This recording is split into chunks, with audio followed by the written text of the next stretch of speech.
A el ciclo de seminarios sobre zoonosis y enfermedades transmitidas por vectores en la península de Yucatán. Este es un ciclo de seminarios del laboratorio mixto internacional El Dorado. Y bueno, lo hacemos todos los últimos viernes de cada mes porque ahorita veo mucha gente nueva. Muchas gracias por asistir. Y bueno, hoy tenemos en nuestra octava sesión, la primera del 2025, como invitados al doctor Oscar Rico Chávez y al maestro Wilbert Sánchez Mo. Entonces ellos, bueno, el doctor Oscar Rico nos va a hablar sobre herramientas ecológicas para la vigilancia epidemiológica y con el maestro Wilbert vamos a ver un poco sobre esta historia de enfermedades en la península. Y bueno, vamos a empezar justo con el doctor Oscar Rico. Entonces, bueno, él es médico veterinario zootecnista con una maestría y un doctorado en ciencias por la Facultad de Medicina Veterinaria y Zootecnia de la UNAM en México. Y él actualmente es profesor titular en la Facultad de Medicina Veterinaria también de la UNAM. Y bueno, su interés principal es estudiar desde una aproximación macroecológica la relación entre los patrones de diversidad de hospederos y la diversidad de simbiontes en diferentes escalas filogenéticas y funcionales. Además, le interesa investigar los efectos de las actividades antropogénicas en la transmisión de patógenos asociados a fauna silvestre, con el objetivo de generar información que puede ser de ayuda para la vigilancia epidemiológica y la conservación de la fauna silvestre. Entonces, pues bueno, doctor Oscar, cuando usted quiera. ¿Qué tal, Mariana? Muchísimas gracias por la presentación y gracias por la invitación a este ciclo de seminarios. Me da mucho gusto. Pues, le tengo mucho cariño, tengo una muy buena conexión, una fuerte conexión con todos ustedes allá en El Dorado. Y bueno, pues yo me encuentro aquí en la Ciudad de México, en la Facultad de Medicina Veterinaria, en el Laboratorio de Ecología, Enfermedades y una Salud, que empezamos con Gerardo Duzán, que ya vi que ya también anda conectado. Les mando un fuerte abrazo. Y pues bueno, pues, sin más les voy a compartir lo que preparé con el objetivo de pues platicarles un poco pues la línea de investigación o los proyectos que hemos desarrollado en el laboratorio que tienen aplicación para la vigilancia epidemiológica, ¿no? Entonces, pues bueno, espero ser claro y me dices, Mariana, si me estoy pasando el tiempo, por favor. ¿No? Pues como Sí, sí. sabemos, pues el planeta está pasando por una crisis ambiental tremenda, ¿no? Dada por la contaminación, una crisis climática.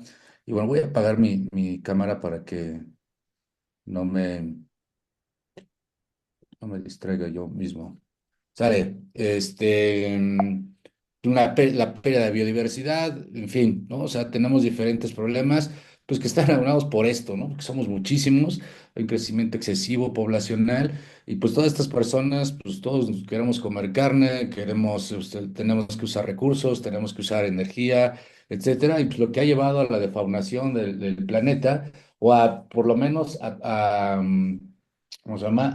A sustituir fauna silvestre por un montón de fauna doméstica, ¿no? O sea, la biomasa animal, estamos perdiendo biomasa animal original y estamos ganando un montón de biomasa de animales domésticos, ¿no? Y esto nos trae un montón de problemas, ¿no? Desde pues, todos estos procesos de emergencia de enfermedades que seguramente han platicado mucho aquí en este seminario, ¿no? Desde emergencias locales, casos esporádicos, brotes, epidemias, pandemias, y pues nos ha llevado a esto, ¿no? Qué mejor ejemplo que el COVID, la pandemia de COVID-19, que fue, a mi parecer, un reflejo de la mala conexión que tenemos con los recursos naturales, ¿no? Pero bueno, ¿cuál es la propuesta de nuestro laboratorio para tratar de aproximar estos problemas tan complejos, ¿no? Normalmente en medicina veterinaria o en temas de salud pública pues, se hacen aproximaciones unicausales a escalas muy pequeñas o a escalas locales, ¿no? Entonces, la escala para nosotros, sobre todo en ecología, la escala temporal o la escala espacial es sumamente importante porque depende de la escala, nos puede dar diferente información. No es lo mismo hacer un estudio en un sitio, en una localidad, o ya nos vamos a nivel regional, o por lo menos a nivel bioregión, o una escala continental, donde ya tenemos que aplicar cuestiones de macroecología. Esto es la parte espacial, pero la parte temporal también no es lo mismo hacerlo en una ventana de tiempo muy pequeña que considerar también la parte evolutiva, ¿no? Entonces, y además nos empezamos a hacer más complejo el asunto, pues porque podemos estudiar esto a diferentes escalas de organización de la vida, ¿no? Individuos, poblaciones, comunidades y todo lo que está entre metapoblaciones, metacomunidades, ecosistemas, y si nos vamos para abajo, genes, moléculas, etcétera, ¿no? Entonces, se vuelve un tanto, o sea, se vuelve un tanto complejo la aproximación a estas nuevas aproximaciones a la salud, pero se vuelven increíblemente atractivas y nos dan muchísimas oportunidades para generar diferentes preguntas, ¿no? Entonces, porque no es lo mismo los patrones que van a surgir a escalas locales que a las escalas regionales. Y pues el país en general, en México y en general todo el planeta está causando, esto es como el pan de todos los días, ¿no? Estamos transformando paisajes completamente prístinos que ya cada vez son menos por este tipo de cosas, ¿no? Esta es una foto aérea del borde sur de la reserva de biosfera de Montes Azules, la Lacandona, ¿no? Donde aquí está el río Lacantún, que es lo único que protege ya de que este macizo de selva se convierta en esto, ¿no? Y obviamente al transformar esta selva conservada en este tipo de paisajes, pues hay un montón de cambios, ¿no? ¿Por qué? Porque las características abióticas, la conectividad del paisaje, pues van a afectar las dinámicas y interacciones que pueden tener entre hospederos y patógenos, ¿no? Entonces, también considerar el paisaje, considerar el tiempo es sumamente importante porque pues la deforestación, el cambio de suelo, etcétera, puede favorecer o incrementa la fuerza, podría incrementar la fuerza de infección de algunas enfermedades. ¿No? Entonces, pues tenemos diferentes aproximaciones que pueden ir de lo macro, de lo micro a lo macro, ¿no? Donde, por ejemplo, a nivel individual, pues si nos ponemos a estudiar los parásitos, pues podemos estudiar la virulencia, la tasa de mutación, pero los hospederos, pues podemos estudiar la dispersión, el sistema inmune, la fisiología, el comportamiento de los individuos, ¿no? Disculpen aquí que se movió en la presentación el texto. Pero a nivel de población, pues podemos ver cómo es el tipo de transmisión, la tasa de transmisión, la abundancia o la densidad o las redes de contacto, los pederos, que es lo que me voy a centrar mucho en esta presentación, y sobre todo con también temas de dispersión. Y a nivel comunidad, pues podemos hablar de si los parásitos son generalistas, especialistas, si son parásitos invasores, o hospederos invasores, son reservorios, son amplificadores, etcétera. Entonces, tenemos un montón de piezas que para poder armar rompecabezas y poder, este rompecabezas que podría representar una pregunta interesante, no nada más tomarle la foto a, pues, no sé, la prevalencia de cierta enfermedad en cierta población, sino por qué está conectado con el paisaje, está conectado con temas, pues, mucho más complejos, ¿no? Como por ejemplo el ambiente, ¿no? Entonces, el cambio climático, la pérdida de hábitat, la globalización también tiene que ver, y pues tenemos un montón de aproximaciones, ¿no? Hemos estudiado, por ejemplo, con Gerardo empezamos a trabajar este tema de metacomunidades, ¿no? Para tratar de entender estos procesos de dispersión y estos procesos de persistencia de las enfermedades, cómo las características de los hospederos, pueden definir si está persistiendo o está cambiando un virus, una bacteria, un parásito, en general una enfermedad, ¿no? Entonces, pues la ecología de enfermedades nos da un montón de herramientas y de preguntas, ¿no? Pues porque podemos trabajar dentro del hospedero, pero a nivel de diversidad de patógenos, podemos trabajar entre hospederos, entre especies o a nivel regional, ¿no?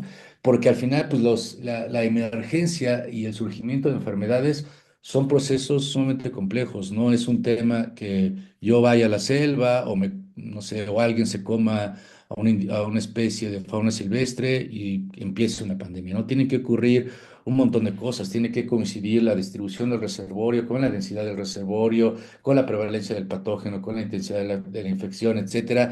Este virus o esta bacteria o este parásito tendría que romper esta barrera taxonómico, ¿no? Para exponerse al humano, vencer las barreras estructurales del sistema inmune, adaptarse al sistema inmune, replicarse y mantenerse y diseminarse en este nuevo hospedero para que se dé un salto taxonómico, ¿no? Pero bueno, ¿qué hemos hecho en el laboratorio para aproximar eso y un poco pues, conectarlo con el tema de la plática, que es con la vigilancia epidemiológica, ¿no?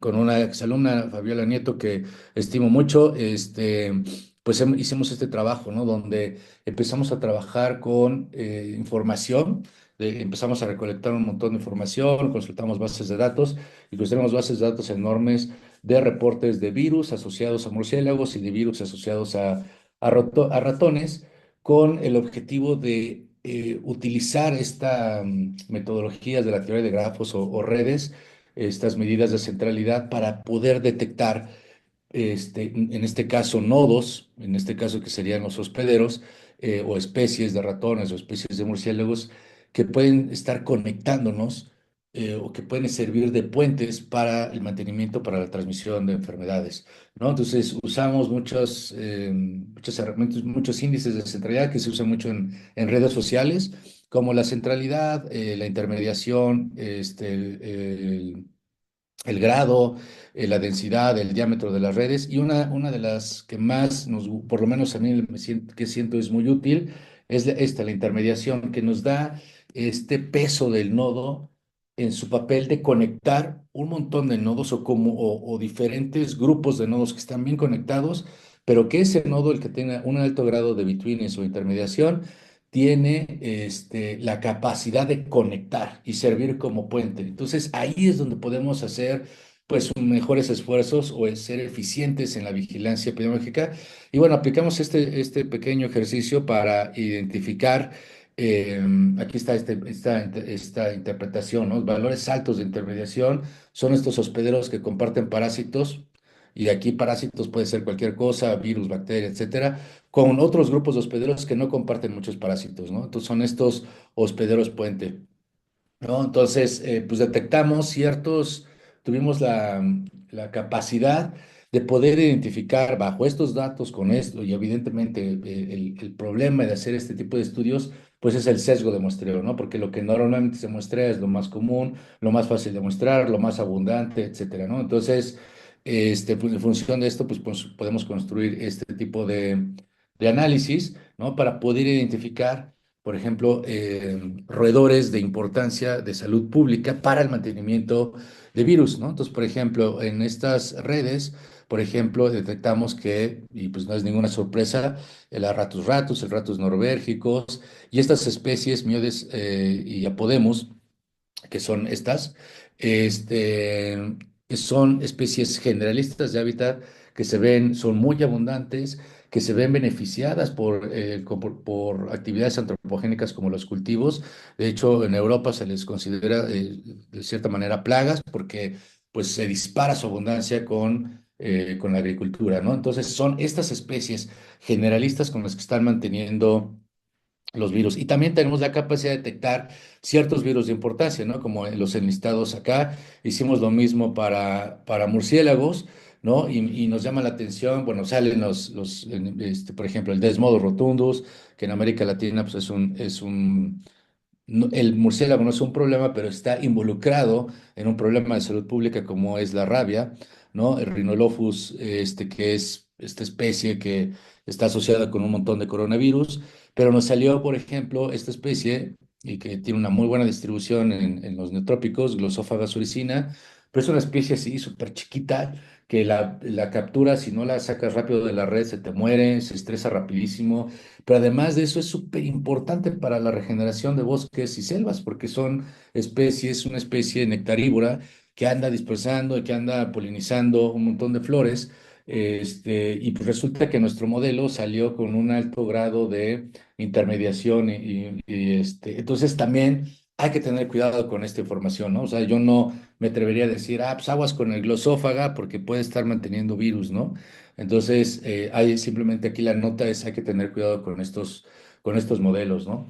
También hemos explorado en el laboratorio el papel de la modularidad. Esta modularidad es una propiedad de las redes, que nos indica que la red está compuesta por subgrupos bien cohesionados de nodos que interactúan más frecuente entre sí. Entonces, quiere decir que está ordenadita la red, ¿no? Entonces, por ejemplo, aquí es una red con una modularidad cero, es decir, no tiene, es una red aleatoria, su acomodo es aleatorio. En cambio, aquí la modularidad es de uno, normalmente la modularidad va de 0 a 1, Y aquí está muy bien ordenadita, se forman grupos de nodos que están interactuando entre sí.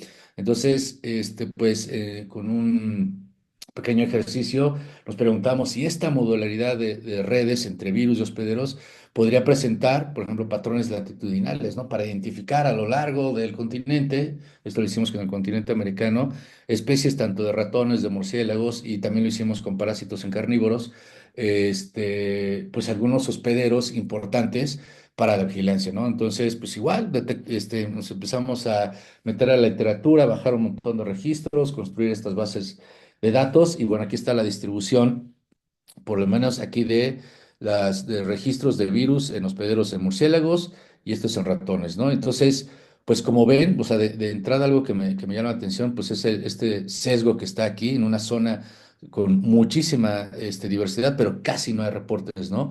Y llama la atención que en latitudes nortes, en Estados Unidos en particular, hay un montón de reportes, y en las zonas tropicales, o en las zonas donde debería de haber donde existe mayor diversidad de murciélagos, por ejemplo, Colombia, Brasil, Perú, etcétera, casi hay muy poquito, ¿no? Entonces también, pues estas estimaciones podrían, evidentemente presentan su sesgo, ¿no? Entonces lo mismo para ratones.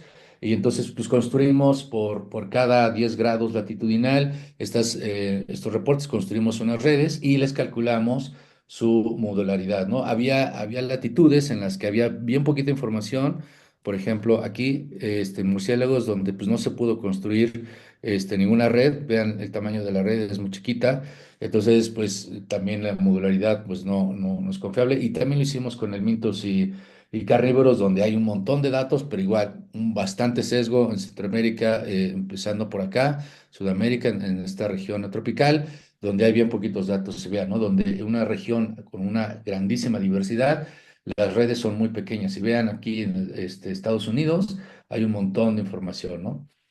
Pero bueno, entonces estamos viendo que evidentemente estamos encontrando diferentes patrones dependiendo el hospedero. En murciélagos, conforme nos aumentan las latitudes, va disminuyendo esta modularidad y en ratones pasa lo contrario. Hay una tendencia que conforme aumenta la latitud, es decir, conforme nos alejamos del Ecuador, va aumentando esta modularidad. ¿Y cuál sería esta interpretación de esta modularidad en una red parásito hospedero? Es que estas redes están ordenadas. Entonces quiere decir que si están ordenadas puede haber mucha especificidad de hospedero, o sea, o altos grados de especificidad de hospedero, y que seguramente podríamos estar identificando hospederos que están conectando estos grupos, ¿no? Y entonces, pues es lo que hicimos, ¿no? Ahora, con estas redes, tratamos a través de esta medida de intermediación, tratamos de identificar hospederos importantes. Y otra vez sale el Desmodus, Septecicus fuscus, Myotis, y aquí en México, bueno, en esta zona de Centroamérica, sale Carolia perspicillata. Aquí también salió, no me acuerdo, Tadárida creo que salió por acá. En ratones, ¿no? Microtus, Sigmodoníspidus, Orizomis, ¿no? Que son, por lo menos en las zonas tropicales, son sumamente abundantes. Sigmodontomis verbicauda, Bolomis, etcétera, que son especies, siempre son generalistas, ¿no? Entonces también es importante cuando hacemos este tipo de trabajos, empezar a incorporar las características, los rasgos funcionales, la historia de vida de los hospederos detectados para poder entender mejor y poder predecir qué otros hospederos, ¿no? Porque esto es en función de lo que está registrado. Aquí en carnívoros, igual son, por ejemplo, el mapache en toda la parte norte de México y Estados Unidos, el puma, aquí el jaguar, y aquí algunos pequeños carnívoros en el sur del continente, en el caso de el mintos, ¿no? Entonces decía que para la estimación tanto de la diversidad viral como la estimación de nuevos hospederos, pues podemos considerar también, pues a lo mejor la distancia filogenética. Sabemos que existe un efecto de clado o un efecto de distancia filogenética donde dependiendo estos organismos que comparten una historia evolutiva, que tienen una historia evolutiva en común, seguramente van a ser propensos o pueden tener la misma probabilidad o una probabilidad muy parecida de infectarse del mismo grupo de parásitos o el mismo grupo de, de bacterias, de virus, etcétera, de enfermedades, de patógenos, ¿no? Entonces, empezamos a incorporar también las características de nuestros hospederos y entonces hicimos un ejercicio que nos ha costado un montón publicar, pero pues, seguimos ahí, ya nos votaron 2 veces, pero bueno, estamos tratando de demostrar que mediante un análisis de lenguaje, de aprendizaje supervisado, lo que hicimos fue, hicimos una base de datos de el Mintos y de mamíferos en México. ¿Ok? Y entonces tenemos toda la lista de mamíferos a los que se les ha reportado un helminto, ¿no? Incluyendo animales domésticos. Y entonces nosotros, este algoritmo que fue publicado por Ted Dallas, perdón, lo que hace es busca un organismo con los rasgos funcionales muy parecidos y arroja una probabilidad de que ese organismo, por ejemplo, imagínense que tenemos al coyote con cierta diversidad de parásitos, ¿no? Entonces, como el coyote es muy parecido filogenéticamente, funcionalmente al lobo, entonces el lobo, pero que es muy poco abundante, casi no hay muestreos de lobo en México, etcétera, o en Estados Unidos, hay pocos reportes del mintos, ¿no? Entonces, lo que nos arroja es la probabilidad de que estos helmintos sean también reportados en especies donde no han sido reportados. No sé si me expliqué correctamente, pero al final, pues el análisis nos arroja toda esta probabilidad de hospederos no muestreados o de helmintos no, de hospederos no muestreados que podrían compartir la lista de parásitos que sí tenemos. ¿Ok? Aquí no estamos detectando la probabilidad de nuevos parásitos, estamos detectando la probabilidad de que hospederos, en este caso mamíferos que no se les ha buscado algún parásito puedan tener la probabilidad de que tengan esos parásitos, ¿no?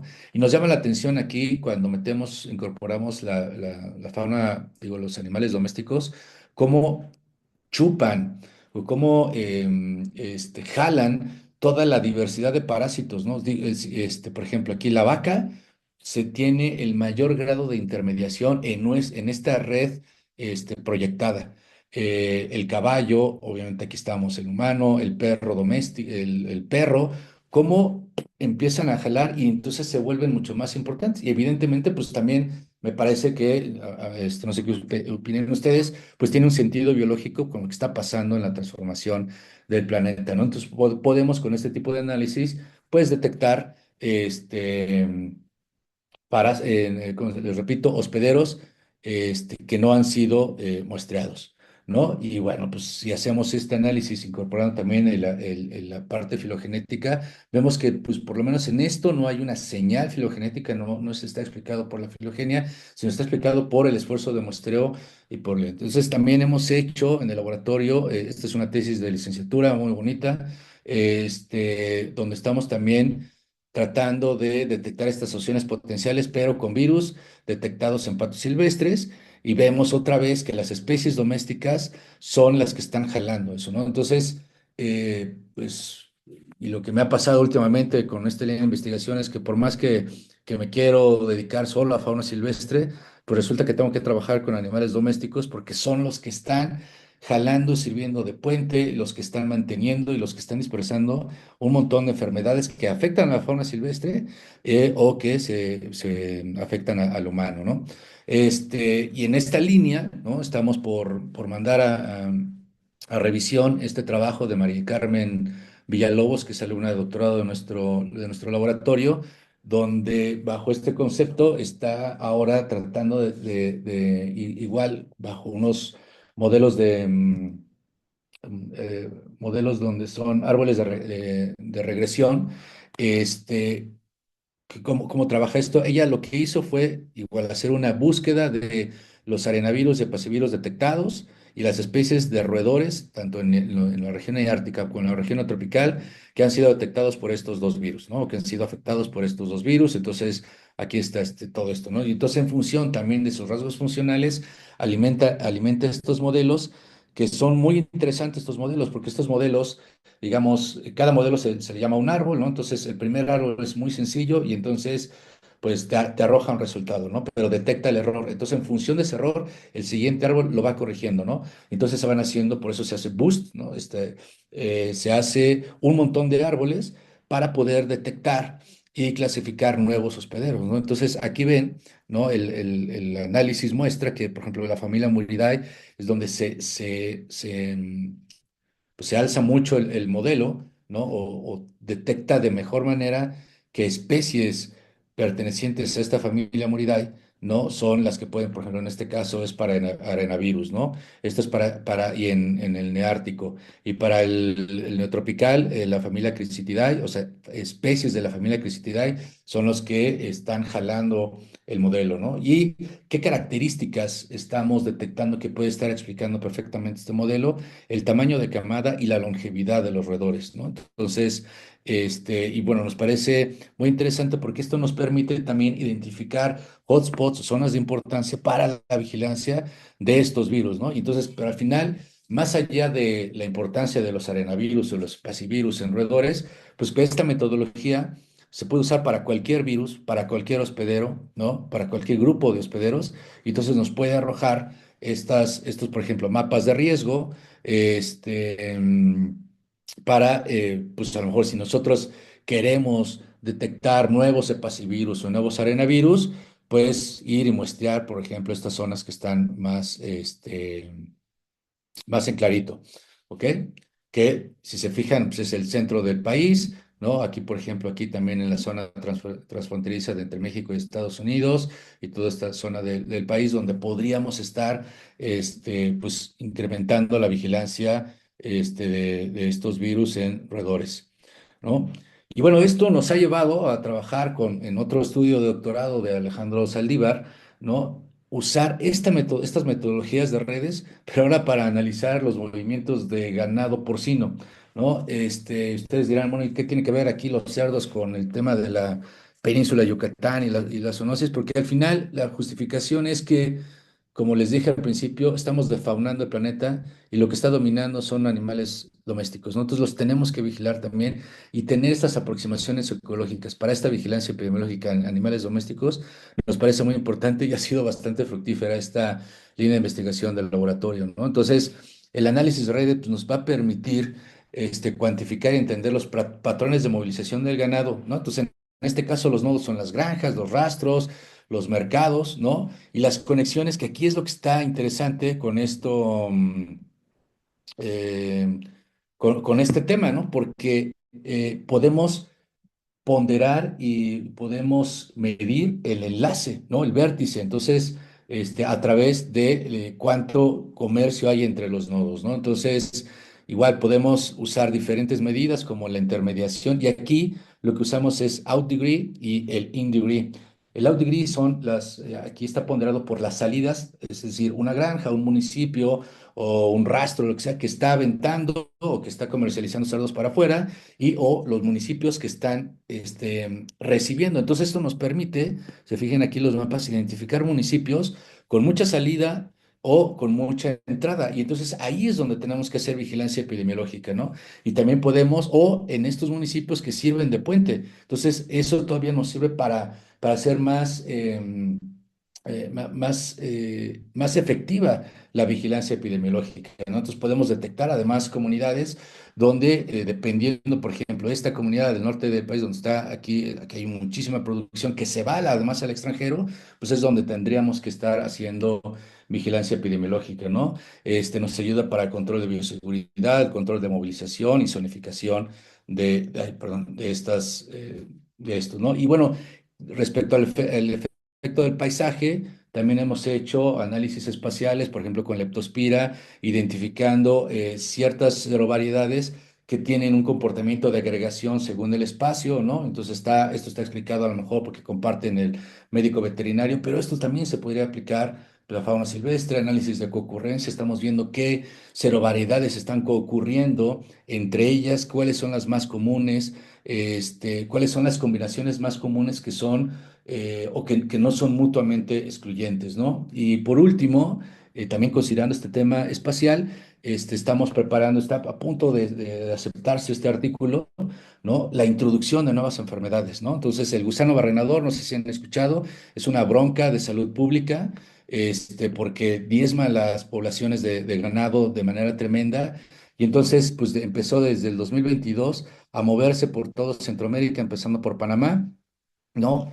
Que está también, está conectado con temas de migración, está conectado con temas económicos, con el narcotráfico y con temas de fragmentación, ¿no? Entonces, en este modelo Alejandro pudo detectar, por ejemplo, la tendencia de movimiento del gusano barrenador y entonces, según el modelo que estamos por publicar, el gusano se mueve, bueno, la enfermedad se mueve de 1 a 2 kilómetros por día, ¿no? Y entonces eso nos permite saber, pues, cuándo podría entrar a México. De hecho, ya tenemos reportes que ya lo detectaron en Chiapas, y podemos buscar las mejores rutas de introducción del ganado, ¿no? Que están, que es lo que es el siguiente paso que queremos hacer, que están correlacionadas con procesos de fragmentación, ¿no? Con procesos de cambio de uso de suelo.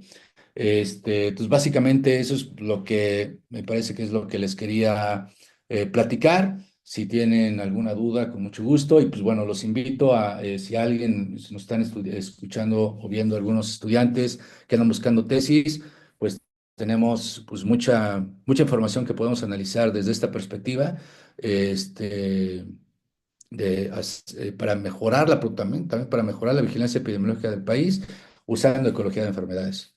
Pues muchas gracias. Espero que haya sido breve y que se haya entendido, que haya sido claro. Bueno, muchísimas gracias, doctor Oscar. No sé si alguien aquí en la sala tenga preguntas, ¿no? Bueno, Eric, no, Erika, sí. Ujú, sí. Ujú, sí, pásate. Hola, Oscar. Erika, ¿cómo estás? Qué gusto verte. Igual.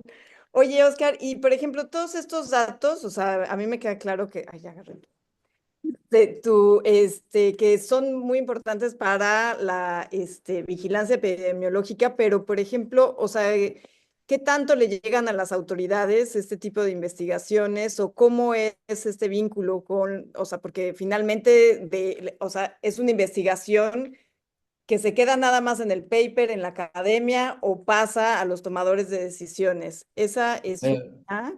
Y la ajá. otra que tenía es que me llamó mucho la atención este último ejemplo que pusiste del gusano barrenador y cómo, o sea, ahora, por ejemplo, con todos los flujos migratorios de Centroamérica, ¿no? O sea, las personas pueden llevar o de alguna forma o cómo se está moviendo en estos flujos migratorios de narcotráfico, y demás. O sea, ¿cuál es la vía? O sea, Se mueve por una mosca. Esta cosa es una mosca, o sea, digamos, la mosca deposita el huevo en el ganado y no nada más afecta a las vacas. O sea, en Costa Rica hubo reportes en tapires. Y entonces el gusano literalmente se come el tejido del hospedero, ¿no? Para poder madurar. Entonces, pues son lesiones muy fuertes. De hecho, es difícil encontrar, por ejemplo, fotos de esas lesiones en internet porque son como baneadas, porque están muy feos, ¿no? Entonces, pero las rutas que mostré son rutas de migración, además de migración humana y de comercio, porque además este movimiento de ganado es de ganado ilegal. Es que aquí en México entran por el sur, o sea, entran por Chiapas y ahí los aretan con aretes robados o aretes que evidentemente es todo un tema sumamente delicado porque, por ejemplo, ahorita Estados Unidos nos contactaron. Vamos a estudiar eso, yo hay que ir a hacer encuestas a esa zona. Y yo le dije, no manches, o sea, yo no me voy a ir a meter ¿por qué a no se ver qué puede onda con el regresar? narco, ¿no? Porque eso es el narcotráfico, la trata de personas y con temas hasta de deforestación, ¿no? Entonces es un tema sumamente complejo.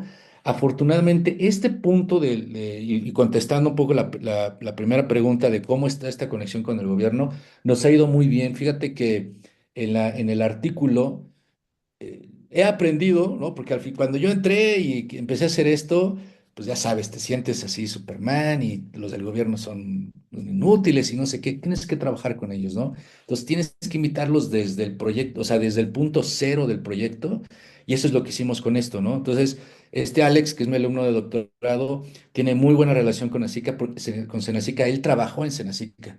Entonces, él ha ayudado a este puente entre esta gente, y entonces dos de los autores, pues es el jefe de vigilancia o inteligencia epidemiológica del país, ¿no? Entonces, y nos ofrecieron datos también, ¿no? Y entonces es empezar a esta colaboración que pues es picar piedra, ¿no? Porque es convencerlos, porque además no es como que el parte de vigilancia epidemiológica te diga que no, es porque a él no lo dejan, porque el secretario de Ganadería dice, "Oye, me vas a meter en una bronca, ¿no? O sea, CPA no le gustó nuestro artículo, por ejemplo. CPA es este organismo que hace diagnóstico, ¿no? De enfermedades, o sea, hace en laboratorio niveles de bioseguridad 3 tremendos, o sea, hacen un excelente trabajo, pero sí dijeron, oye, pues no manches, o sea, son temas políticos donde pues sí nos ha costado mucho trabajo, pero si empezamos de cero, si es como los invitamos y sobre todo es ofrecer asesorías para que empiecen a soltar datos, ¿no? El tema, por ejemplo, de los cerdos, pues fue a través ¿cómo es? Este Instituto de Transparencia donde obtuvimos los movimientos de los cerdos, ¿no? Porque Senacica no te lo suelta. ¿No?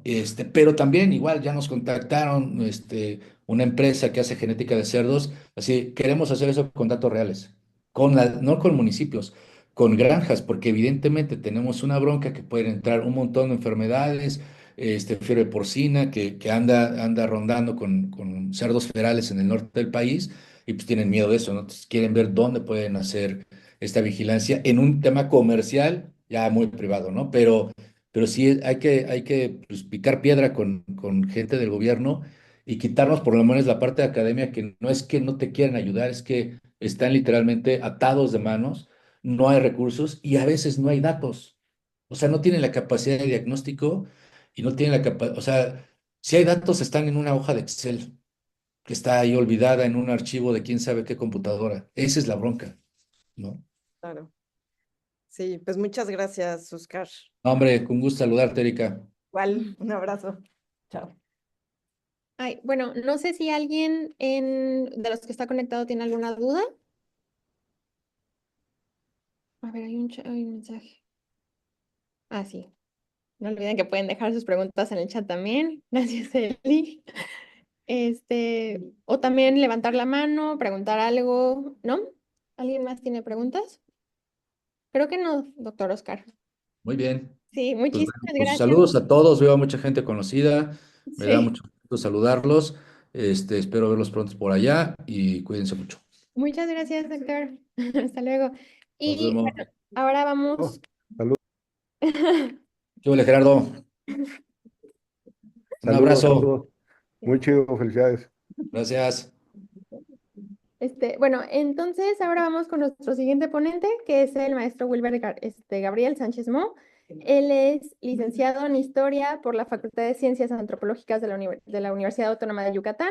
Es maestro en Historia por los Centros de Estudios, por el Centro de Estudios Históricos del Colegio de Michoacán y actualmente es doctorante de esta misma institución. Él es colaborador de la Red de Historia Demográfica con sede en México y coordinador de su seminario de investigación permanente y ha escrito diversos artículos científicos y capítulos de libros con temas vinculados a el clima y las catástrofes, incidencia de endemias y epidemias en la población, salud pública y la iglesia y el orden colonial en Yucatán.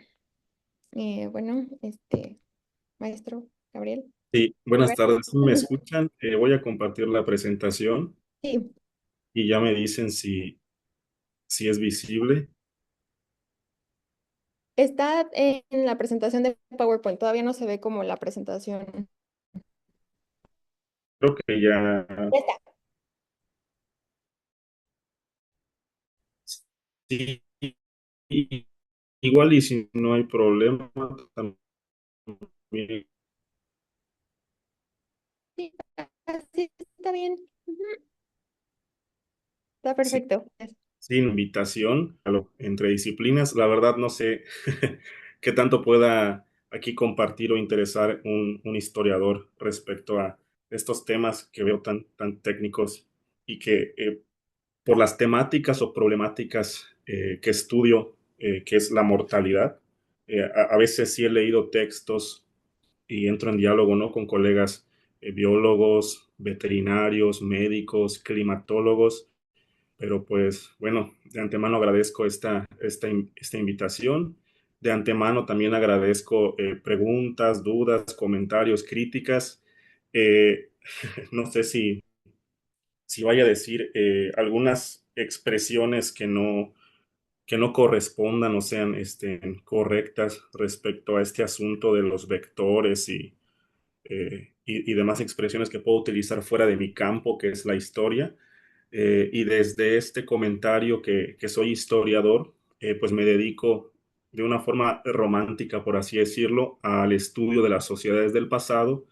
Yo propiamente soy historiador demográfico, entonces el aspecto que yo analizo de estas sociedades del pasado es precisamente a su población, desde aspectos o datos protoestadísticos, sean censos, padrones, matrículas de tributarios, registros parroquiales, registros de defunciones del archivo civil y demás para conformar bases de datos y de ahí pues analizar migración, fluctuaciones, crisis demográfica, mortalidad, entre otras cosas.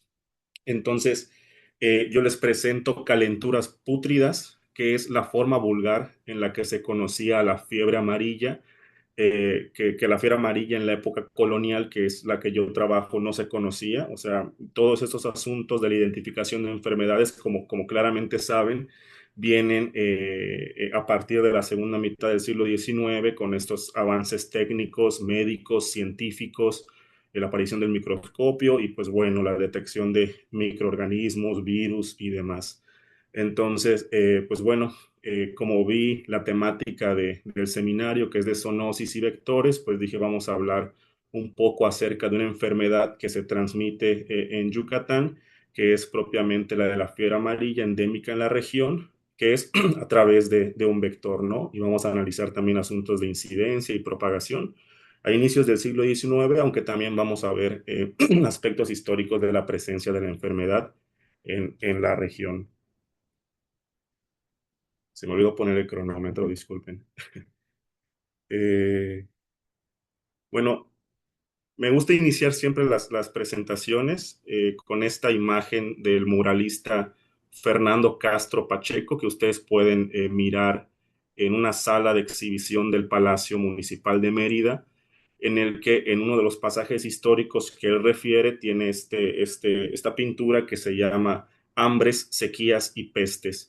Y esa precisamente es el común de la sociedad yucateca de antaño, de la que tenemos más registro de la sociedad colonial, de este constante azote de epidemias, endemias y aparentes hambrunas. Entonces, voy a explicar en un primer momento, en un apartado de la presentación, qué es lo que hago y cómo lo hago desde la demografía histórica y las fuentes que utilizo, que son documentos de época, y posteriormente pasaré al análisis de la fiebre amarilla.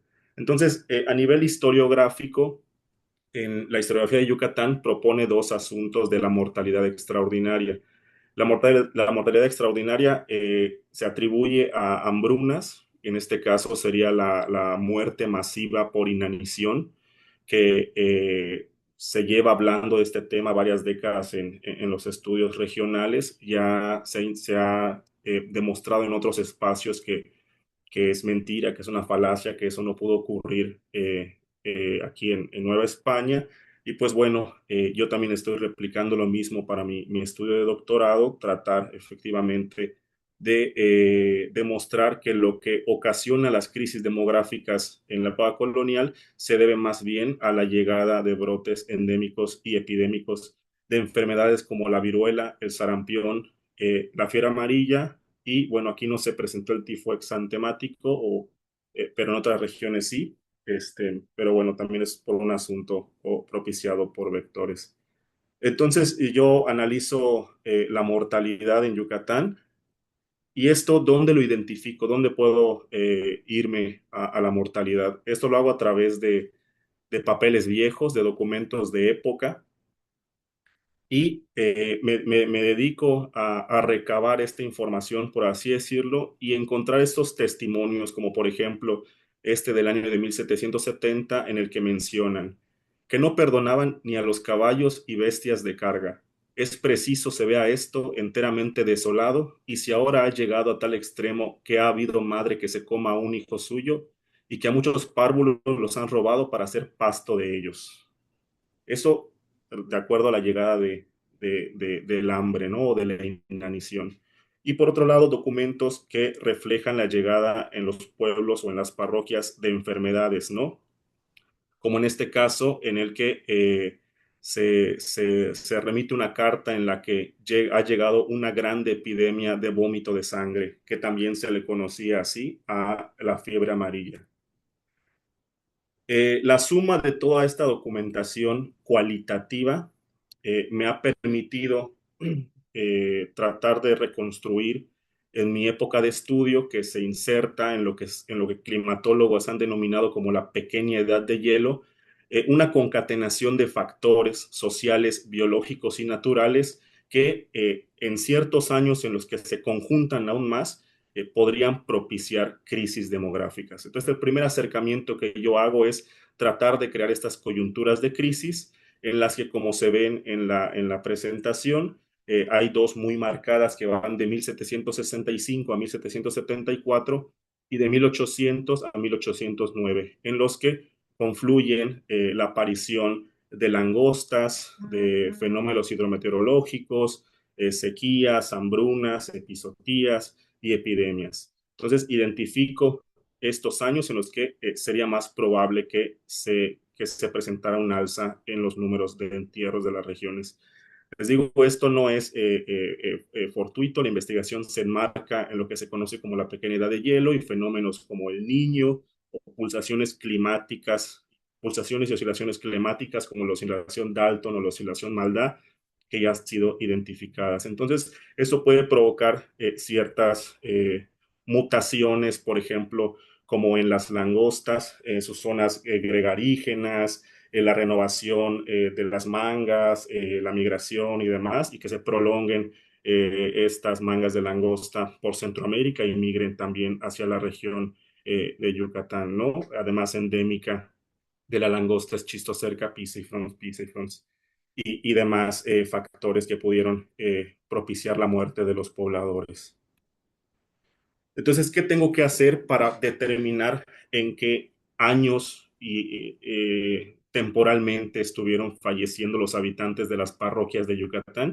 ¿Y por qué en los registros parroquiales me tengo que detener a revisar esto? Antes no existía el registro civil, ahora nacemos y nos llevan a registrar y toda nuestra vida se rige ya ahora de forma digital, ¿no? Se pueden hacer ciertos procesos, pero antes vivíamos bajo campana y todo se regulaba a través de la Iglesia Católica. Entonces, nosotros nacíamos y nos registraban en el libro de bautizos, confirmábamos y nos mandaban al listado de confirmaciones, nos casábamos e íbamos al registro de partidas de matrimonios y nos moríamos y nos registraban por última vez en el libro de entierros. Están viendo, pues supongo a su izquierda, el libro de entierros de difuntos de vecinos de la parroquia de Itzimna en Mérida. Entonces, yo como historiador demográfico tengo que remitirme a esos registros, contabilizarlos, hacer bases de datos para poder detectar los periodos de mortalidad. Estos libros de entierros pueden consultarse en el archivo histórico de la Arquidiócesis de Yucatán, que es el edificio amarillo que se ve abajo, o desde la década de los 80, los 90, los hermanos de la Iglesia de Jesucristo de los Santos de los Últimos Días, eh, tratando de que la sociedad, la comunidad, buscara a sus antepasados en estos registros, pues empieza a digitalizar todos los registros parroquiales del mundo y los ha puesto en los últimos años a disposición a través de la plataforma llamada Family Search. Claro que los historiadores pues lo utilizamos para hacer estudios de población. Este es un libro de entierros en los cuales yo puedo extraer diversos datos como el género, la calidad socioétnica, es decir, si se trata de un indio, de un español, de un mulato, de un pardo, de un moreno, como sea la designación que se le haya antojado ponerle al párroco, de acuerdo a un asunto fenotípico racial.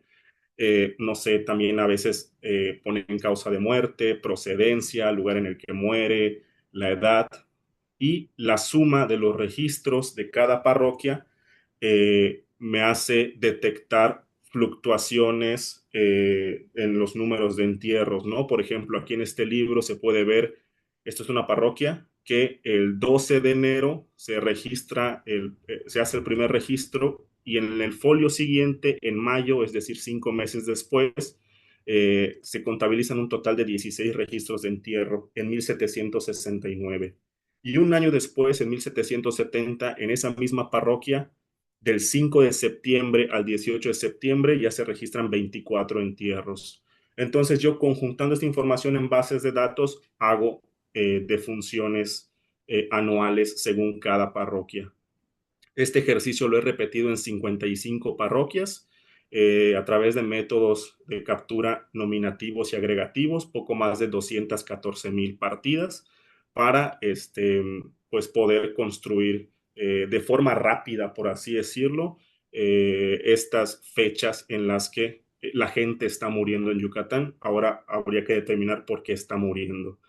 En algún apartado de mi investigación ya he demostrado que no se debe a través de la mortalidad por inanición, ¿no? Una mortalidad masiva por inanición, eso queda descartado.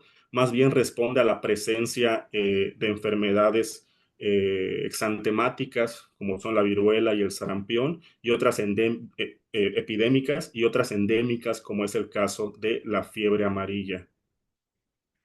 Aquí algunos ejemplos de la presencia de estas enfermedades en las parroquias. Está la parroquia de Bécal, la parroquia de Tepacam. Algunas parroquias se convirtieron en pueblos de lo que es Yucatán. Yo trabajo en Yucatán desde un aspecto político, económico y religioso de la época. Trabajo el obispado de Yucatán, la provincia de Yucatán, que actualmente serían los estados de Yucatán, Campeche, Quintana Roo y Tabasco. Entonces, toda la demarcación peninsular es lo que corresponde al Yucatán que yo estoy trabajando y que menciono. Como dije, repetí estos ejercicios en 55 parroquias. También ya a través de un filtrado de datos y la forma en la que se captura, se puede empezar, ya cuando se analizan detalladamente las enfermedades, determinar la estacionalidad de algunas, como en el caso de la fiebre amarilla, en el que en el pueblo de Geselchacán, durante el brote de 1813, se ve que el alza de defunciones corresponde a los meses de septiembre-octubre, en los que eh, eh, era mayor la presencia del vector propagador, que en este caso es el mosquito hembra del Aedes aegypti, como saben. Y pues bueno, septiembre, octubre, los meses más lluviosos en Yucatán, pues corresponden a la época del año en el que mayor número de entierros se registraba en esta parroquia y en demás parroquias según cada brote. Este es un mapa que elaboré con las 55 parroquias que tengo. En realidad no pueden, dado la viabilidad, la existencia de las fuentes, no se puede tener en los libros de entierro de la zona oriente de Yucatán por el conflicto denominado guerra de castas o la guerra social maya que ocurre, que en este caso pues son quemadas y saqueadas múltiples iglesias, entonces se pierde esa documentación. En la zona de Tabasco también por las condiciones climáticas y demás, pues también los libros se deterioran y se pierden, entonces tenemos esta región para trabajar. Esto que nos permite a través de la captura de datos y el filtrado, pues realizar rutas de propagación de las enfermedades, en este caso para enfermedades como el sarampión, perdón, como la viruela, que están mirando una llegada de un brote en 1793 que es epidémico, llega al puerto de Campeche y se propaga por el camino real hacia Mérida, siguiendo los pueblos de Pomuch, que es el Chacán, Tepacán, Bécal y demás, y por tierra todavía se propaga hacia Tabasco por los pueblos costeros. Esto puede hacerse en cada caso según la revisión de cada enfermedad. Para la fiebre amarilla es diferente porque responde a la lógica del vector, que en este caso es el Aedes aegypti, que vamos a ver más adelante.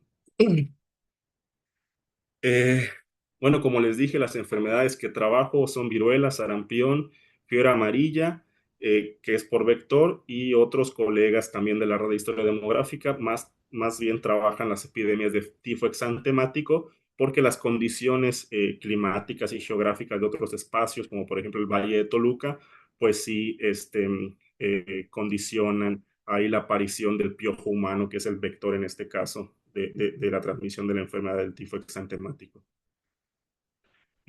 Bueno, ahora sí entramos a la parte del asunto de la enfermedad. Calentura pútrida, vómito prieto, de sangre o fiebre amarilla. En realidad, en el antiguo régimen, en el Yucatán colonial o en la Nueva España, si quieren llamarle, la gente moría por síntomas y no por enfermedades. Es decir, el párroco miraba en el último momento, antes de darle los santos óleos al que iba a ser el difunto, de qué había fallecido o de qué estaba muriendo la persona, y en el registro parroquial, en algunos casos ponía, bueno, este individuo falleció de calenturas, entonces es una epidemia de calenturas. Este individuo falleció, no sé, de vómito de sangre. Bueno, epidemia de vómito de sangre. Murió de diarreas, epidemia de diarreas. Es hasta que viene el registro civil, los avances médicos, técnicos, científicos, y ya para que se registre al difunto se necesita un parte médico, que ya empiezan a aparecer las enfermedades, a aparecer, pero todavía, o sea, no quiere decir que no hubieran con anterioridad la presencia de enfermedades como la fiebre amarilla, ¿no? Entonces, mi labor como historiador es identificar precisamente esas enfermedades y la incidencia y la propagación que hubo en el tiempo cuando todavía no eran identificables, ¿no? Para determinar tendencias o ritmos de crecimiento de población, de crecimientos, movilización, dada la naturaleza eh, cultural, económica y demás que se vive en Yucatán de antiguo régimen. Voy a leer la etiología moderna de la enfermedad. De acuerdo a la Organización Mundial de la Salud, la fiebre amarilla es considerada como una enfermedad vírica, aguda y hemorrágica, transmitida por artrópodos infectados. Por lo general es de corta duración, pero en los casos graves se vuelve mortal. Sus síntomas son fiebre elevada, escalofríos, dolor muscular, cefalia, postración, náuseas y hemorragia digestiva. Conforme se desarrolla, el pulso se debilita y surgen problemas para orinar. La disminución de los glóbulos blancos causa hemorragias por la nariz y boca, provocando el denominado vómito prieto. También causa diarreas con sangre. Por último, quien la padece adquiere una coloración amarilla en la piel y mucosas, conocida como ictericia. Cuando la enfermedad se agrava, se presenta la muerte alrededor del quinto día. Esto es lo que sabemos hoy por hoy de la fiebre amarilla ya identificada, ¿no? Que es un virus, que es el flavivirus, pero antes, en la época colonial, cuando todavía no estaba profesionalizada e institucionalizada, digamos, la labor médica, antes habían facultativos, cirujanos que estaban, lo que se denominaba antes como cirujanos, que estaban más en contacto con el cuerpo del enfermo, y todas estas cuestiones galénicas y pensamientos hipocráticos de época, que los miasmas y los olores pútridos eran los que ocasionaban la enfermedad, o que la alineación de los astros, o que los malos aires y demás se entendía que ocasionaban las enfermedades, pues desconocían evidentemente la presencia o no de un vector que pudiera ocasionar, ¿no? En este caso la fiebre amarilla. Entonces, a través de testimonios, como pueden ver en la siguiente diapositiva, principalmente de religiosos que estaban en contacto con la feligresía, ¿no? Con los fieles, pues se pueden ir rastreando o identificando cierta sintomatología histórica que podría ayudar a identificar la presencia de la enfermedad eh, eh, en la región, ¿no?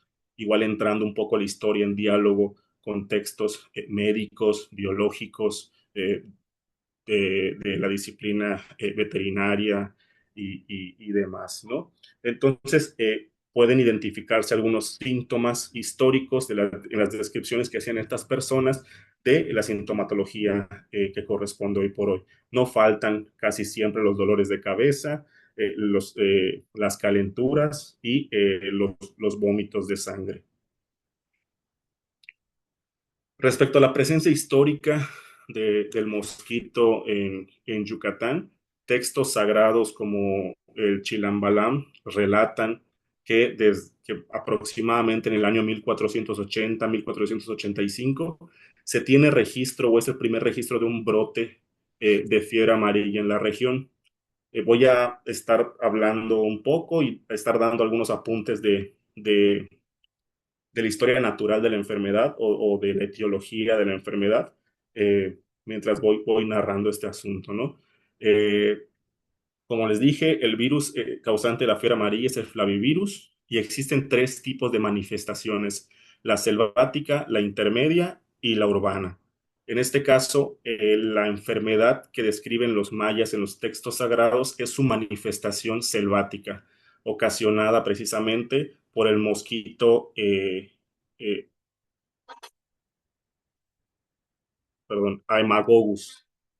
Lo tenía mal escrito, perdón, por el mosquito Haemococcus, antes de la presencia o que introdujeran los españoles durante la época colonial el mosquito del Aedes aegypti, ¿no? Entonces, los primeros casos que se presentan de la fiebre amarilla es en su versión selvática. De estos primeros casos se registran tres, y el cuarto, que ya es el que narran los religiosos de la época colonial, ya es su manifestación urbana, ya propiamente diseminado por el mosquito Aedes aegypti. Los nichos ecosistémicos de este virus son África Occidental y las selvas americanas, y existen o están identificados, o al menos es lo que leí. Me gustaría que si estoy mal me corrigieran porque pues, es el campo de ustedes. Identificados 5 genotipos del virus, 3 de ellos se encuentran en África y 2 en las selvas americanas. Necesariamente para el contagio de la enfermedad tiene que estar involucrado el vector. Como dije, el reservorio natural americano de este virus, en este caso serían primates, roedores y marsupiales, y se encargaría el mosquito Haemococcus de ser el vector que mantiene inoculando y propagando en este nicho ecosistémico la enfermedad entre estos animales. Y no es cuando entra en contacto un individuo a este nicho ecosistémico que ocurre el contagio. Ahora sí me entran ciertas dudas, supongo que no es tan sencillo como eso, como mencionaba el doctor Oscar Rico, de este asunto del salto taxonómico, pero supongo que en esencia así ocurre el proceso.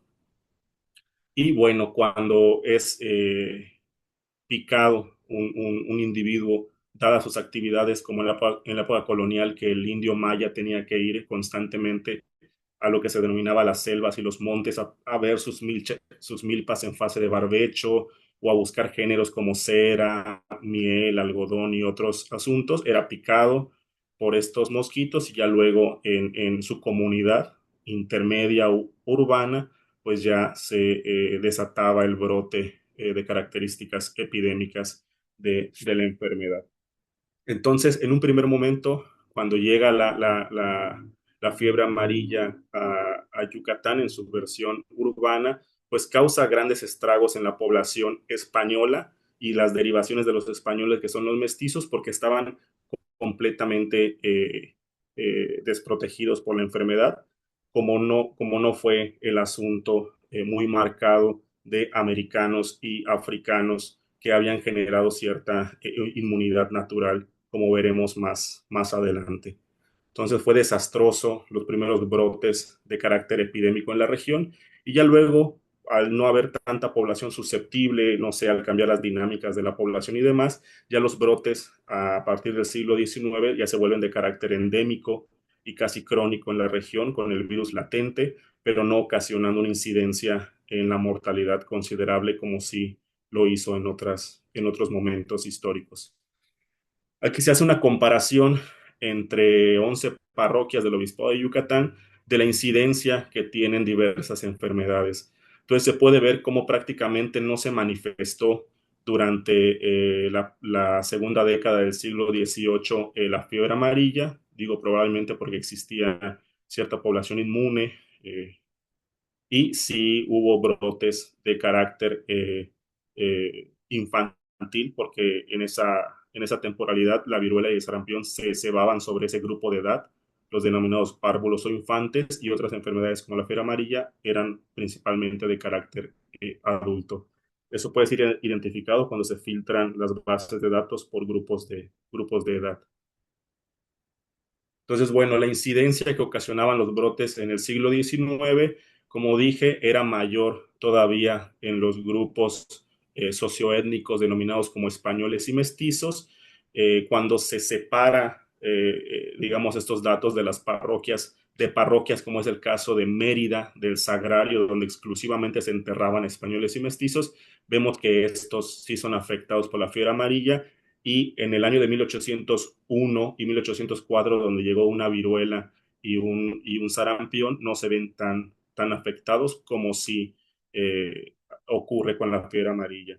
Por el contrario, la población de afrodescendientes de otros espacios como Campeche, como Mérida y otros pueblos que claramente están identificados como de población negra, ¿no? Mulatos, morenos, pardos y demás castas que se asocian a esa característica socioétnica, pues en lugar de ser afectados por la fiebre amarilla, en esos mismos años más bien son afectados por brotes de viruela y de sarampión.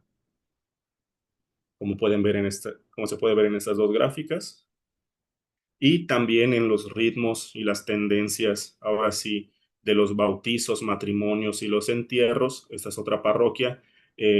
Más marcado se puede ver en el año de 1823, cuando suben los entierros por fiebre amarilla y mueren los adultos principalmente, desciende el número evidentemente de matrimonios y de bautizos, o sea, pues no están naciendo más población en esos años. No obstante, se recupera muy rápido la población, no sigue tendencias como en Europa y en otros lugares de la Nueva España, en el que existen vacíos generacionales y tardan en repoblarse los espacios. Sí, también respondiendo a dinámicas como segundas nupcias muy rápidas, entre otros asuntos. Hace rato les mostré la gráfica de que es el Chacán, para mostrar la estacionalidad, y aquí es el caso de ECMUL, si no estoy mal, donde se puede ver que responde el incremento de entierros a los meses de lluvia, condicionado a la presencia de la existencia del vector en la región. Yo voy a terminar. Y a diferencia de otros rutas de propagación que pueden existir, como son el caso de la viruela y de sarampión, el de la fiebre amarilla solo puede mostrarse los pueblos que son afectados durante los brotes, que son brotes más largos. El de la viruela y el sarampión son brotes en el que todos se contagian de 3 a 5 meses, y en el caso de la fiebre amarilla se mantiene latente en la región durante 2 años. Entonces, la teoría es que el virus sigue ahí latente, esperando a que el vector vuelva a multiplicarse y vuelva otra vez a diseminar el virus por la región. Y esto se comprobó en cada caso en el que se analizó los brotes. A inicios del siglo XIX ocurren 5, y todos fueron mapeados, por así decirlo. Entonces, por mi parte y por el momento, eso es todo.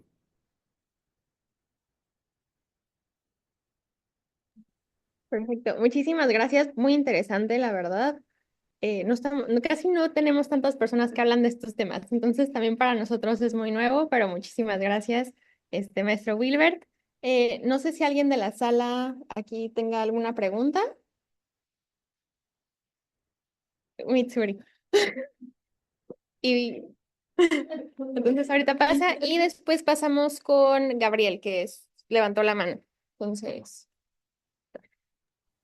Hola Wilbert, ¿cómo estás? ¿Qué tal? Muchas gracias por estar aquí. La verdad, muchas felicidades por tu presentación.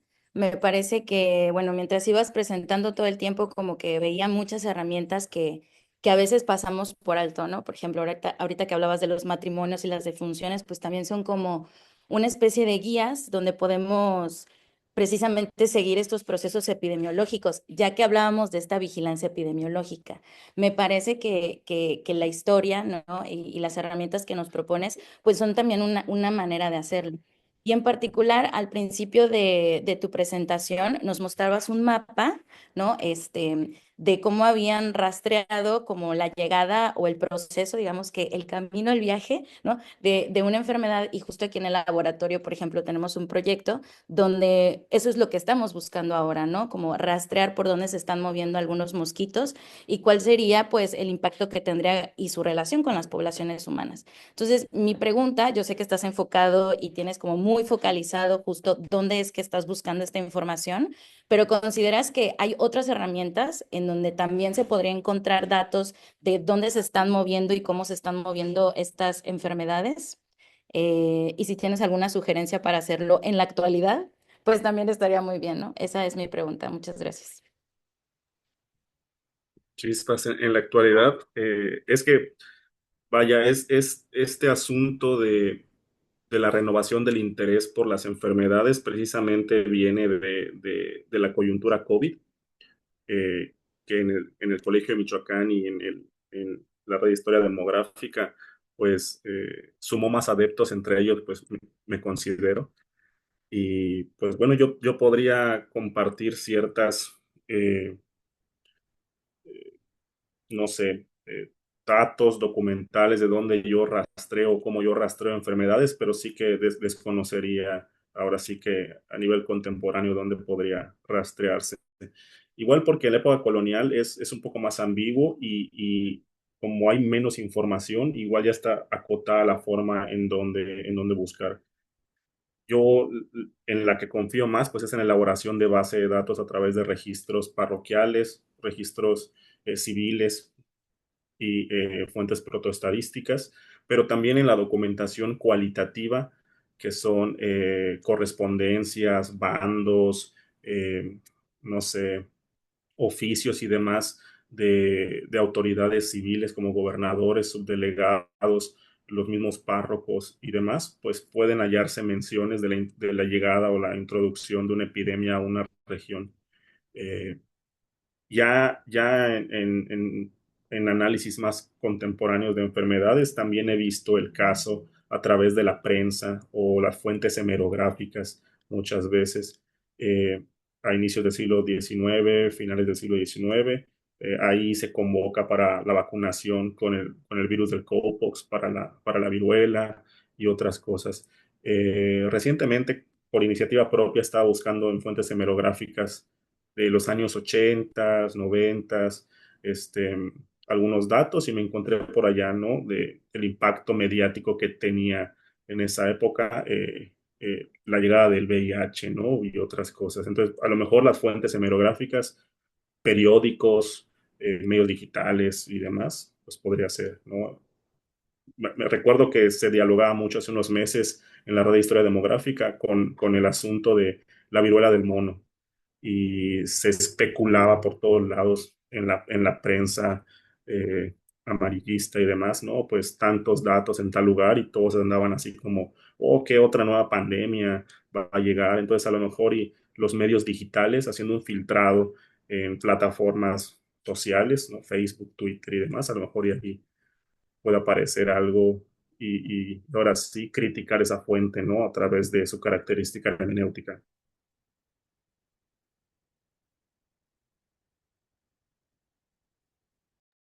Muchas gracias, Wilber. Bueno, pues le damos la palabra a... ¿Aquí Sí. hay alguna otra pregunta? Bueno, Gracias. ay, no pasa.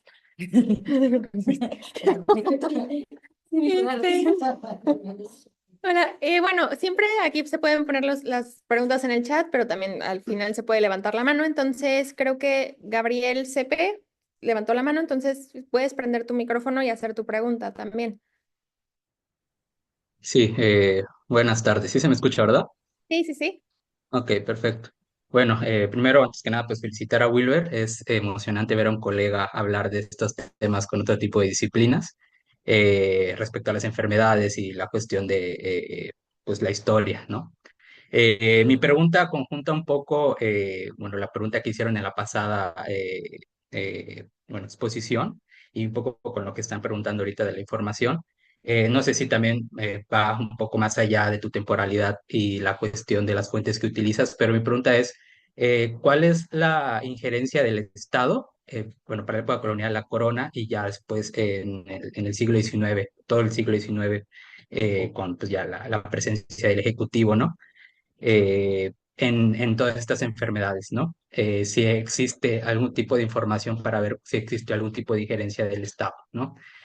Para el control de estas enfermedades o para la investigación como tal, si se puede llamar de alguna manera, ¿no? Puede ser anacrónico, pero sí un poco conjuntaron las dos preguntas para esta búsqueda de fuentes y la concomitancia de la investigación con el Estado, ¿no? Desde un punto de vista histórico, ¿no? Temporal, si es posible encontrar este tipo de injerencias que pudo haber tenido el Estado y si tuvo algún tipo de determinación para que las enfermedades se expandieran, no sé, ¿cómo se dice? Es la palabra se recorrieran por todo pues la Nueva España y en este caso pues México, ¿no?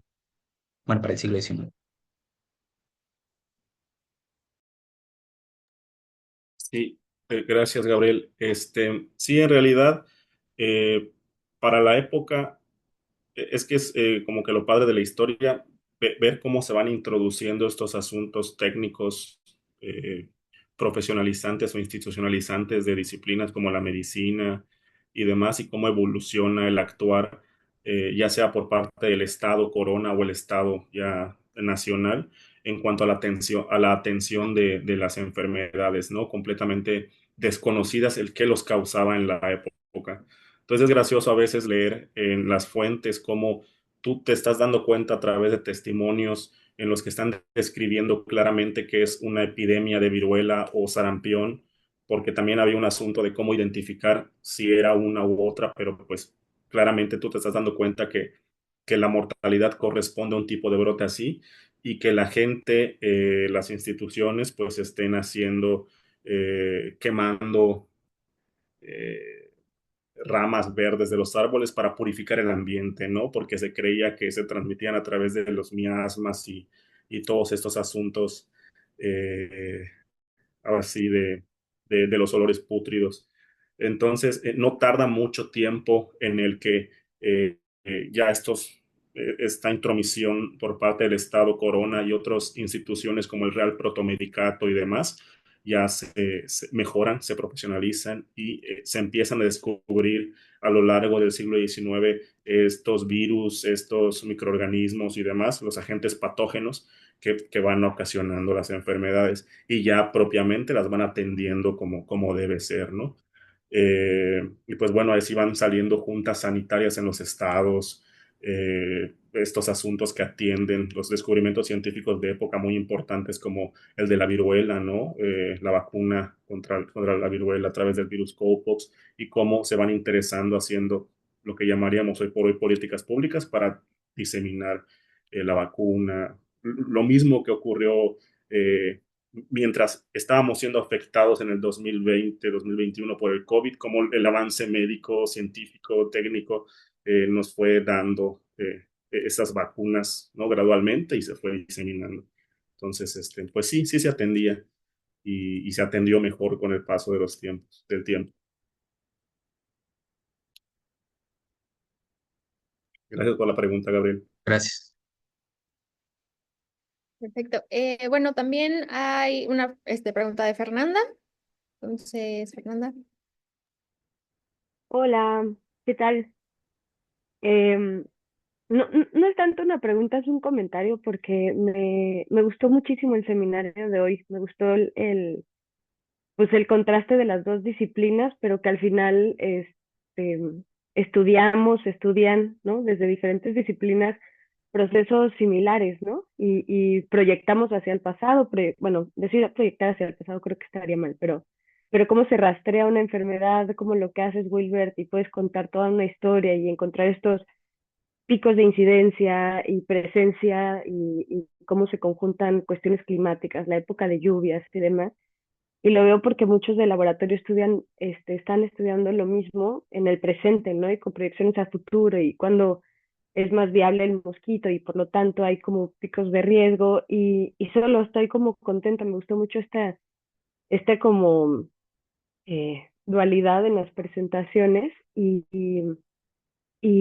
curioso, ¿no? Porque ahorita decías, no, pues antes quemaban ramas verdes porque pensaban que eso era como algo que podría contrarrestar las enfermedades.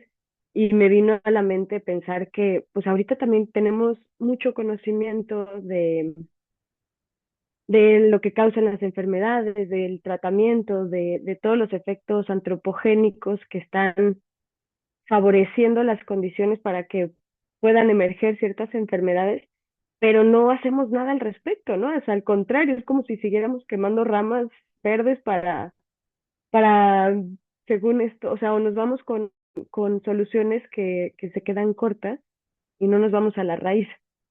Este, entonces nada, como que me imaginé así en el futuro de que, sí, sabían todo, pero seguían tumbando el monte, seguían quitando la selva, seguían teniendo más y más potreros. Em, y ya nada más era mi comentario de felicitarte, Wilbert. Muchas gracias por tu presentación. Siempre es padre tener a gente de otras disciplinas y también bienvenido siempre a nuestro seminario por si de pronto hay temas que se vuelven como muy técnicos, pero también hay seminarios en los que pues puede ser que te resulte también útil o buena la información que podemos presentar acá en el laboratorio. En fin, muchas gracias y gracias por organizar el seminario, Mariana y Ono. De nada. Y bueno, ahora nuestro próximo comentario o pregunta es de el doctor Gerardo. Ay, no sé, yo iba a pero hacer una pregunta. La verdad, muchas felicidades, está muy interesante y yo creo que toda la parte de historia es fundamental.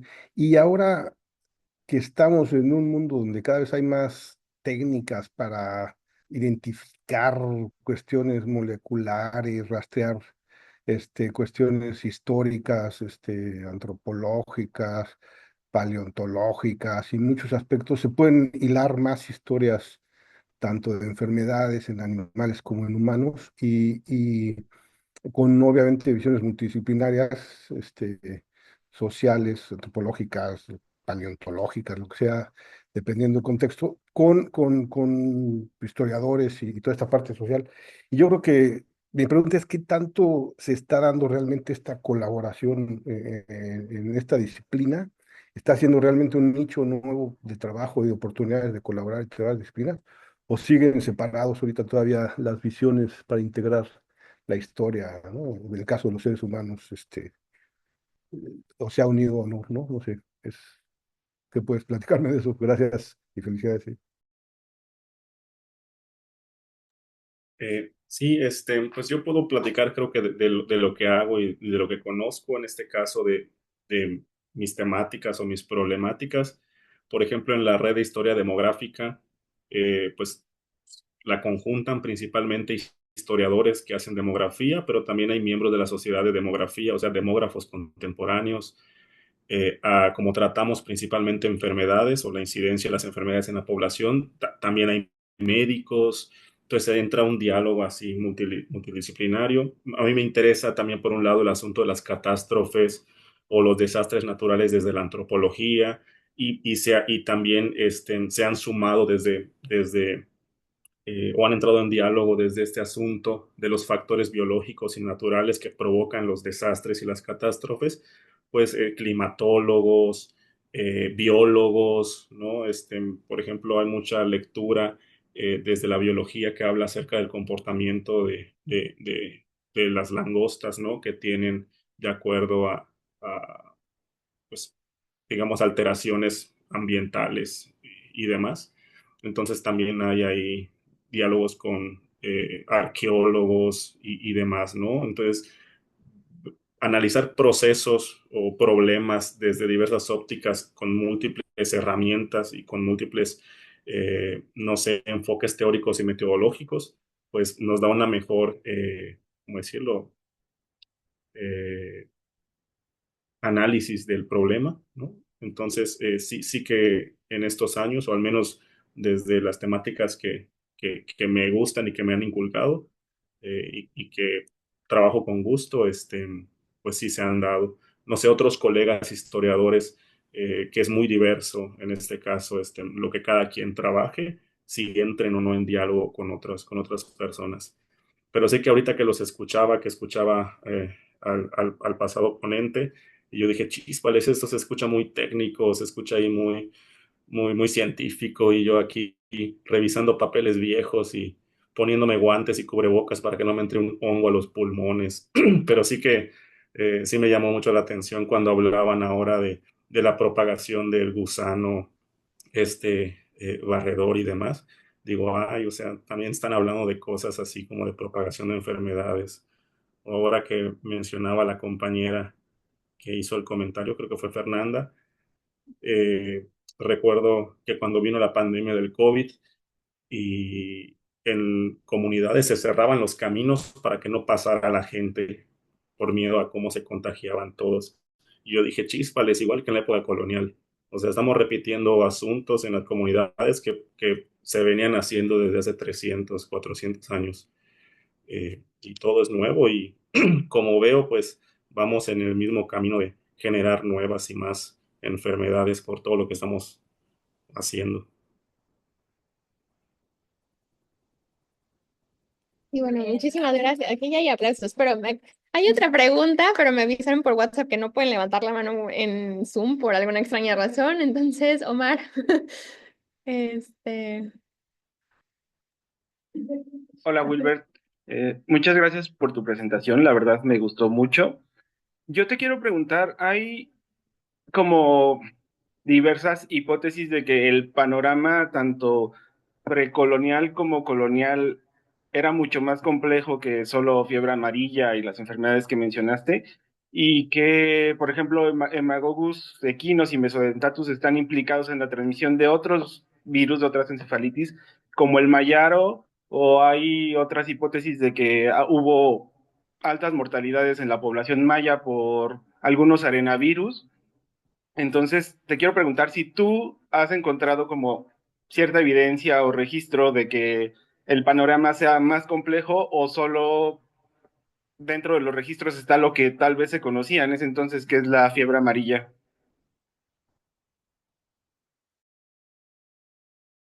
Sí, sí, digamos, yo trabajo con las fuentes que tengo a la mano. En este caso, los papeles viejos o los documentos se deterioran, se pierden por el paso del tiempo. Supongo que sería conveniente entrar en diálogo ahora sí con arqueólogos que pudieran revisar, pues ahora sí, restos óseos y para determinar o no, no sé cómo se haga eso, soy arqueólogo, si hubo presencia o no de enfermedades. Se habla o se tiene la hipótesis de que son afectaciones de fiebre amarilla, porque en los textos, entre comillas, sagrados de los mayas, le dan en maya un nombre a la enfermedad, que cuando es una enfermedad nueva no le ponen un nombre en maya, le llaman como entienden castellanizadamente que se pronuncia la enfermedad. Y en este caso tienen una palabra compuesta que es ¿cómo era? Que chic, que es vomitar o arrojar sangre. Entonces, si digamos, eh, respondemos a la lógica de que se identificaban las enfermedades por los síntomas, pues el síntoma que llama la atención de esa enfermedad es que la fase terminal o por la que morían era pues que estaban vomitando sangre, ¿no? Entonces, por eso se infiere que es fiebre amarilla. Sí, sí. Gracias. A ti por la pregunta. Ok, perfecto. Entonces, bueno, creo que ya podemos dar por terminado el seminario del día de hoy. Bueno, como siempre, bueno, como dijo ya Fernanda, todos están bienvenidos, obviamente, a regresar si hay algún tema que les guste. También puede que un tema no les llame la atención, pero al final vienen y está muy interesante. Entonces, todos están bienvenidos todos los últimos viernes del mes. El próximo seminario va a ser el 28 de febrero. Todavía no tenemos los ponentes exactamente, pero va a ser el 28 de febrero. Entonces, bueno, esperamos verlos el próximo mes y acuérdense de seguirnos en redes sociales. Este video se va a subir a YouTube por si lo quieren ver después, por si lo quieren compartir, etcétera, etcétera. Y bueno, tenemos Instagram, X, antes Twitter, y YouTube. Entonces, el Instagram es @lmi.eldorado. X es Eldorado-INTL, como de internacional. Y YouTube es LMI-El Dorado. Entonces, ahí subimos actualizaciones, los próximos seminarios y también avisamos cuando subimos los videos. Pero bueno, muchísimas gracias a todos por su asistencia y también muchísimas gracias a nuestros ponentes. Fue hoy muy, muy interesante, como igual dijo Fernanda, y son bienvenidos para todos los seminarios que vienen. Muchísimas gracias. Bye. Hasta luego, gracias. Hasta luego.